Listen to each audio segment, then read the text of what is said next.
तुम्हारे नाम अब भी धड़कता है। तेरा कौन है वो जिसने बचाया रूहानिका को, और क्या होने वाला है मेहर के साथ? Dance competition. करीब सुबह के 10 बज गए थे और कंपटीशन बस 10 मिनट में शुरू होने वाला था, और इस समय रूहानिका कंपटीशन के लिए रेडी हो रही थी। वो इस समय एक मेकअप रूम में बैठी शीशे में खुद को निहार रही थी।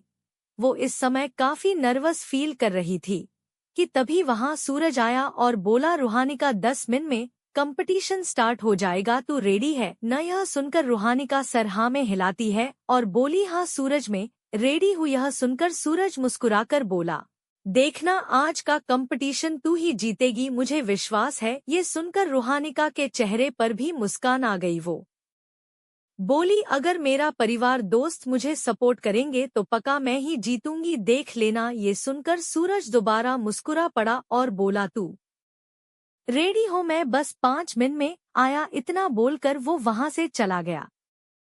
तभी रूहानिका अपनी जगह से उठी और बोली, ओह, मेरा बैग तो क्लास में ही छूट गया है, जल्दी से जाकर ले आती हूँ। वैसे भी मेरा फोन और जरूरी सामान उसी में है। वो वहां से निकल गई। वो वहां से तेजी से क्लासरूम की तरफ बढ़ गई। वो क्लासरूम की तरफ जा ही रही थी कि तभी उसे कॉरिडोर में किसी ने रोक लिया और पीछे से बोला, ओ तो तुम बहन जी भी इस कंपटीशन में पार्टिसिपेट कर रही हो? ये कोई और नहीं बल्कि टिया ही थी। उसने जब रूहानिका को देखा तो हंसते हुए बोली, ओ तो तुमने भी इस कंपटीशन में पार्टिसिपेट किया है? वैसे तुम्हें बता दो कि इस कंपटीशन में मैं भी पार्टिसिपेट कर रही हूँ, और मुझे यह कहते हुए थोड़ा बुरा लग रहा है कि तुम अब इस कंपटीशन से आउट होने वाली हो और वो ट्रॉफी मेरी होने वाली है। तो तुम मेरी चीजों से अपनी नजर हटा लो वरना मुंह की खाओगी। वो इसके आगे कुछ बोल पाती उसे पहले रूहानिका बोली, देखिए आपने मुझे उस दिन बहुत कुछ सुनाया और मैं चुपचाप सुनती गई क्योंकि उस दिन मेरी गलती थी, पर इसका ये मतलब नहीं कि तुम मुझे कुछ भी बोलोगी और मैं सुनती जाऊंगी। और रही बात कंपटीशन की, तो वो वक्त बताएगा कि कौन जीतेगा और किसको जीत मिलेगी, इसलिए आप मेरी नहीं अपनी चिंता करिए। इतना बोलकर रूहानिका वहां से चली गई। टिया गुस्से से, ओ तो इस बहन जी के मुंह में भी जबान है, पर चिंता मत करो, तुम्हें तो मैं हरा कर रहूंगी, और अगर मैंने तुमसे अभी की बदतमीजी का बदला न लिया न तो मेरा नाम भी टिया नहीं। रूहानिका गुस्से में बड़बड़ाते हुए बस आगे चलती जा रही थी कि तभी वो सामने से आते हुए किसी शख्स से टकरा गई। वो गिरने ही वाली थी कि किसी ने उसे अपनी मजबूत बाहों में थाम लिया। रूहानिका मानो 2 सेकंड के लिए डर ही गई थी। वो अचानक से किसी की मजबूत बाहों में थी। उसकी धड़कनें तेज थी, और जब उसने आंखें खोलीं, वो चेहरा देखकर सब कुछ भूल गई। वहीं दूसरी तरफ आज मेहर और रिया मानो किसी अप्सरा से कम नहीं लग रही थी। वो और रिया क्लासरूम से निकल रही थी कि तभी रिया बोली, मेहर तू हॉल तक चल, मैं बस 5 मिनट में वॉशरूम से आती हूँ। ये सुनकर मेहर ने हम में सर हिलाया और बोली, जल्दी आना, दी का कंपटीशन स्टार्ट होने वाला है। ये सुनकर रिया बोली, हम बस 5 मिनट में आ जाऊंगी। इतना कहकर वो वहां से चली गई। मेहर भी वहां से जा रही थी कि तभी उसे कोई आवाज सुनाई दी। वो पीछे मुड़ी तो वहां कोई नहीं था। वो फिर आगे बढ़ने लगी, पर तभी मानो उसे किसी के बुलाने की आवाज सुनाई दी। वो मुड़ी और उस आवाज के पीछे जाने लगी। उसे लगा शायद कोई क्लासरूम में फंस गया होगा। वो आगे बढ़ ही रही थी कि तभी उसे दोबारा आवाज आई, पर इस बार उसके जस्ट बगल वाले कमरे से। क्या रूहानिका जीत पाएगी? कौन था वो जो उसे थामने आया? और मेहर कहीं फंसने तो नहीं वाली किसी जाल में? और क्या होगा आगे जाने के लिए पढ़िए तुम्हारे नाम से अब भी धड़कता है। लेखिका शिवांगी। तुम्हारे नाम अब भी धड़कता है। 14 मुलाकात। बंद हो गई मेहर अंधेरे कमरे में।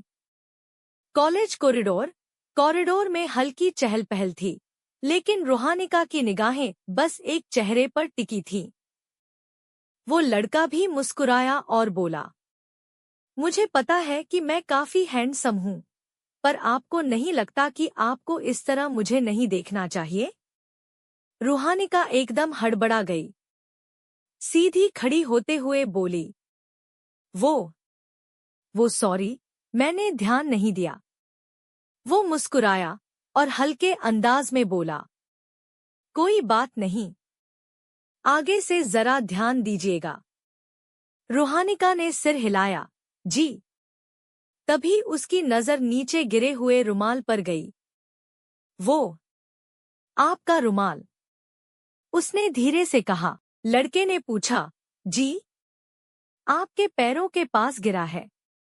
वो लड़का झुककर अपने हाथ जमीन पर चलाने लगा, इधर उधर टटोलता हुआ। रूहानिका थोड़ी असहज हुई। बोली, रुकिए, मैं आपकी मदद कर देती हूँ। प्लीज थोड़ा पीछे हटिए। रुमाल आपके पैर के नीचे है। वो थोड़ा पीछे हटा। रूहानिका झुकी और रुमाल उठाकर उसकी ओर बढ़ाया। लड़का मुस्कराया, आपका शुक्रिया। असल में मैं देख नहीं सकता।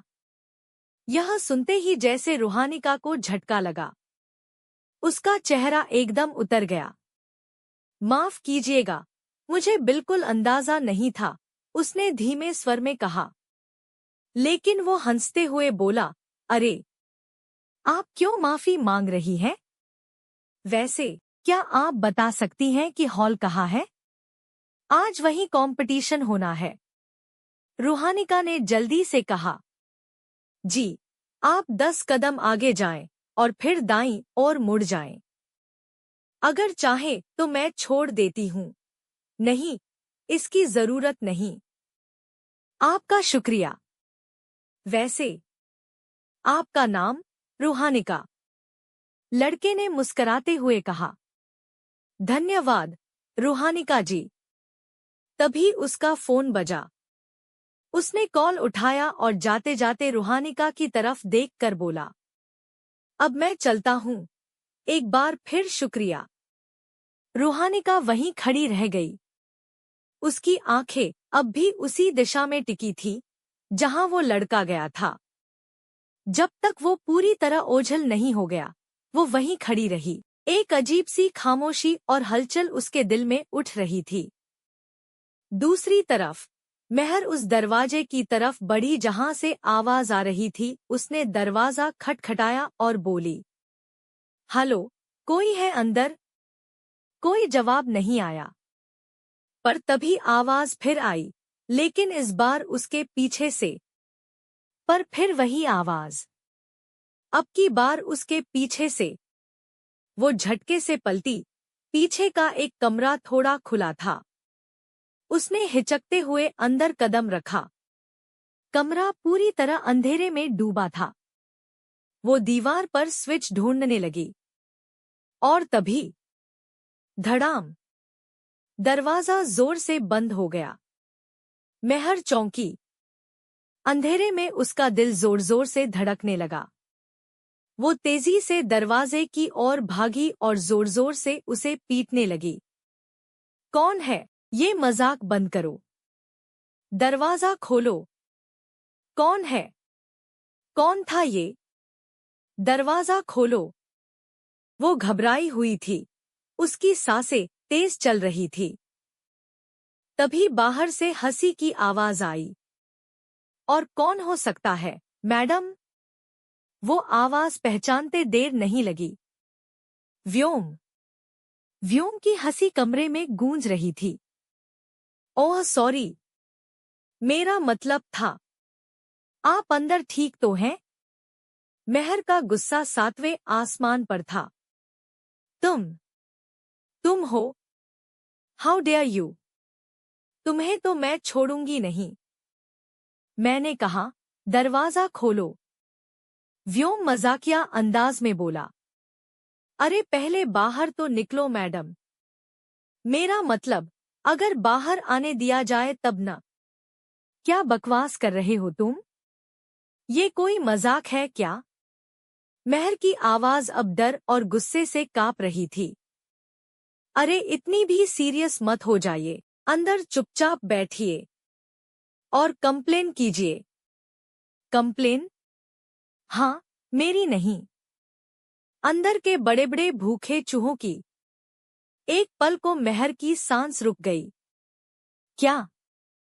वही जो अभी शायद आपके आसपास घूम रहे होंगे। थोड़े गुस्सैल हैं, लेकिन अगर आप शांत रहेंगी तो।